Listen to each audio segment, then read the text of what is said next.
Welcome to the Numerical Tarot. A new tarot paradigm. An alternative to tradition. An axial system of archetypal crystallography. A transculturally anthropomorphized, life-biased binary influence calculator. A wisdom system and archetype enhancer, with harmony of interpretation throughout. The content of all the videos in this series are excerpts, edits and brief summaries from the eBooks All Things Are Numbers and All Things Are Patterns, links below. For a more complete explanation of each idea, additional reading might be helpful. Hopefully the basic ideas come across enough to pique your interest in trying this alternative approach to tarot.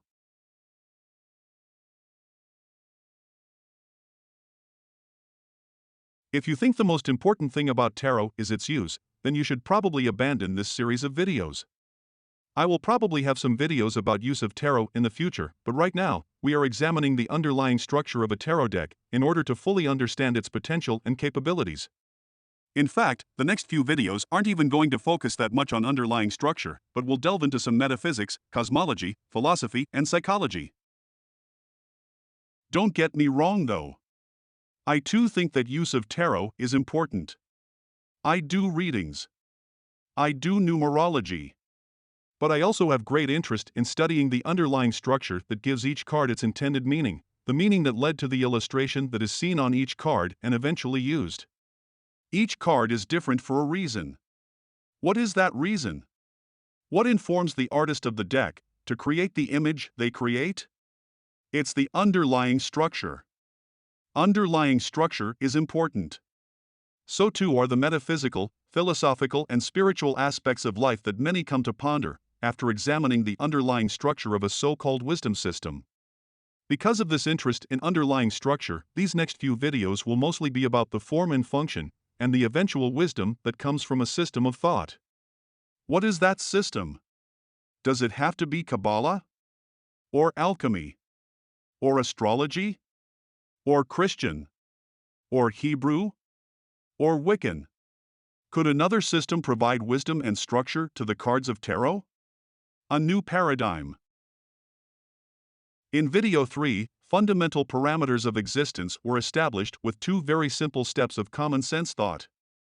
This was intended to be a greatly simplified alternative to a much more complex explanation of how a universe of ideas could be conceived in a way that would allow us to visualize the unseeable lines of force that make up the patterns of the mind that we use to establish archetypes of humanity, that eventually get illustrated on little pieces of paper that we call a tarot deck.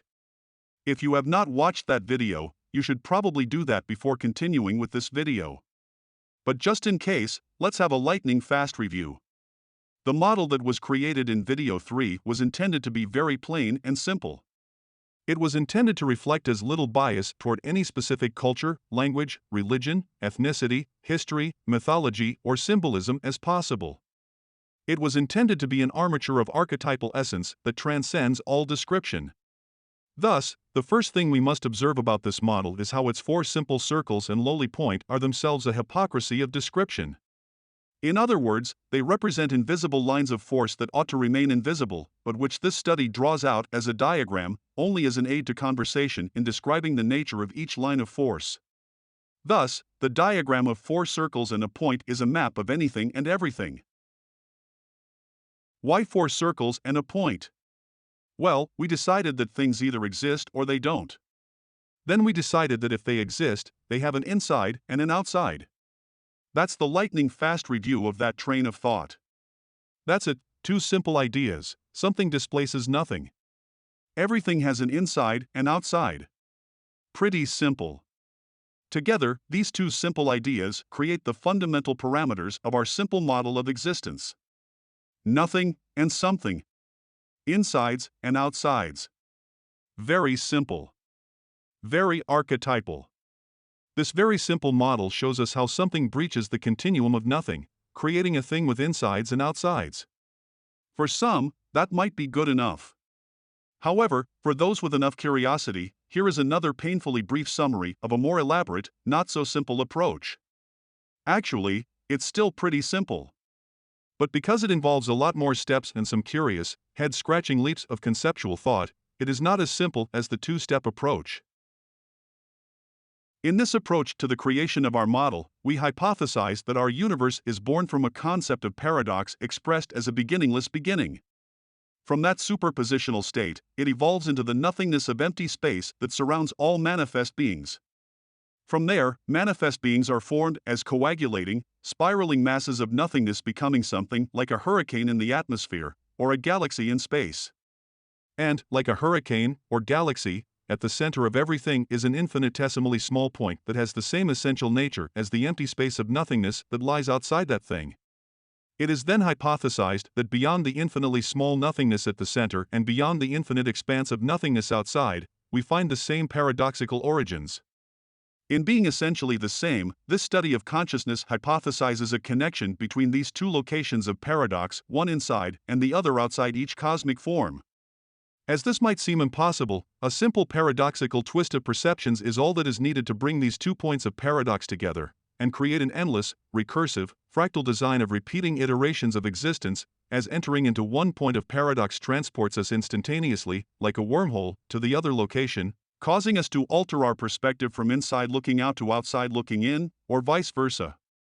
Furthermore, as something seemingly impossible might be unwelcome in a universe devoted to what is possible, we further hypothesize that this impossible state exists as a logical opposite to that which is possible. Everything having an opposite being maintained as a fundamental law. So, we exist between a split paradox, which, if desired, can be thought of as a source of divinity, because of how meta it is to all that we know or ever will know about the universe in which we live. One paradox yields to nothingness. The other paradox is created by the resulting manifestation of coagulation. Like pole points of a magnet, we exist between the two. Like combing a ball of fur, hair moves away from one pole and gathers together at the opposite pole. Life and our universe happen in between. The yielding pole is never emptied. The gathering pole is never filled. In this grand cosmic design, paradox is a limiting factor to the universe created from it, or consciousness perceiving it. In that way, it becomes a model for establishing notions of an ineffable God. But, because that concept of paradox lies beyond the infinitely large expanse of the outer reaches of nothingness, as well as beyond the infinitely small reaches of inner space, we end up with a concept of the divine that is split into two. Because this concept of God lies beyond the infinite reaches of our universe, we identify it as a non-universe, a logical binary opposite to our existing universe, which fulfills a proposed law of opposites that is believed to influence everything within and without our scope of knowledge. Because this paradoxical concept of God is considered a non-universe, we give it the name of absentia, because of how, by necessity, and by design, it remains absent from whatever universe it creates. In other words, as a binary pair of opposites, we are here only because the absentia isn't. Thus, in this study of cosmic consciousness, we see how we are two as one, or binary, because we are a complementary manifestation of one that is two. The absentia. We, or our minds, are two as one, or binary, or left brain versus right brain, because we are a complementary manifestation of one that is two. The absentia. We are what it isn't. It is what we aren't. Thus, we exist as the conductors or conduits of divine energy, moving from an outer to an inner absentia, or points of paradox that limit, enclose, and contain our consciousness and universe. In other words, because it lies beyond the infinite reaches of both our outer and inner existence, the absentia is in fact a singularity, in two parts, separated by our existence, and in need of reunion. It is by virtue of this paradoxically dual singularity that we have both an inner and outer self in constant need of reunion. One self is closer to the outer absentia beyond the darker side of nothingness or unconsciousness. The other self is closer to the inner absentia beyond the lighter side of somethingness or consciousness. When these extreme points of opposition meet in the forming of a mind, a binary result seems inevitable, inasmuch as we might hypothesize our consciousness to be made in the image of what we now theorize to be God, at least, inasmuch as I am the Alpha and the Omega means the unity of God is binary, or one that is two. The stages of the theoretical model of existence being but forth everywhere in this study, connects the 2 points of paradoxical unity that is binary in form, because of how it is found outside as well as inside any manifest entity. It is an unknowable, unnameable element of consciousness that we know and name the absentia because of its position beyond the realm of any universe or consciousness contained by it. But we must also observe how in reciprocal fashion, the absentia actually unites the opposites of any universe born from it, including our theoretical model of existence. The absentia is like the binding of a book. Ultimately, we could say, it's good to be binary. In this way, our mind is like a muscle. If it flexes to be too rigid, we can't walk. If it relaxes to be loose, we also can't walk. Only when it flexes and releases to a perfect amount can we walk effectively. Thus, as healthy humans, we should not be so rigid as to only use our rational conscious mind, nor be so loose as to rely only on our irrational unconscious mind. We need both, working together to imagine the potentiality and reckon the actuality of any situation. Survival isn't only about what the conscious mind can see or know. Before things can be figured out for what they are, they need to also be figured out for what they might be. That takes the flexibility of our imagination. An animal that takes a strictly linear approach loses its prey. An animal that uses its imagination can anticipate what might happen. In the same way, life is not just about what is in front of us, it's also about what could be. Hence we think in binary ways to survive. As a thing emerges along this path, from paradox to infinity to something, or paradox to chaos to order, we are already breaking down this path into stages of development. If we use the stages of segmentation already established by our two-step process, we can connect this cosmic development of consciousness to the 9 numbers of numerology and use those numbers to label the various aspects of existence. Hence, all things are numbers. That was brief. Lots of ideas crammed into a short summary.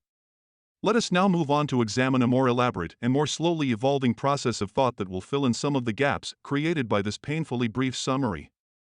All things are numbers when you label them with numbers. All things are patterns when your neurons hold an idea in your mind and save it for future use. Let's put some patterns in our mind. Anyway, that's all for this video. Thanks for watching. Hope it all made sense. Links to eBooks, decks and merchandise below. Next video will be a long one, as we elaborate on this process of Genesis logic.